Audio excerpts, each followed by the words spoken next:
حضرت ادریس علیہ السلام اللہ کے برگزیدہ پیغمبر تھے۔ کچھ حضرات کے ہاں یہ انبیاء بنی اسرائیل میں سے تھے، یعنی یہ حضرت یعقوب علیہ السلام کی اولاد میں سے تھے، لیکن زیادہ تر حضرات کی تحقیق یہی ہے کہ یہ پہلے گزرے ہیں، سیدنا نوح علیہ السلام سے بھی پہلے گزرے ہیں۔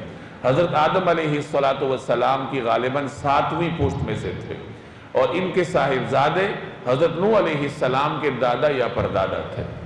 ان پر اللہ نے 30 صحائف نازل فرمائے تھے۔ کائنات میں بہت ساری چیزیں ایسی ہیں جو اللہ نے ادریس علیہ السلام کے ذریعے جن کو رواج بخشا۔ لباس انہوں نے متعارف کروایا، اس سے پہلے لوگ جانوروں کی کھال کو، مختلف چیزوں کو بطور لباس کے استعمال کرتے تھے۔ باقاعدہ لباس کو سینا دنیا میں حضرت ادریس علیہ السلام نے متعارف کروایا تھا۔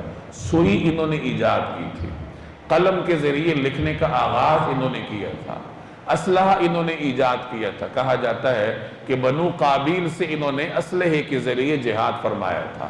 اسلحے کے موجد یہ ہیں۔ علم ریاضی ان کے ذریعے اللہ نے دنیا میں متعارف کروایا۔ علم حساب اور علم فلکیات، یہ 2 علوم بطور معجزے کے اللہ تبارک و تعالی نے حضرت ادریس علیہ السلام کو عطا فرمائے تھے۔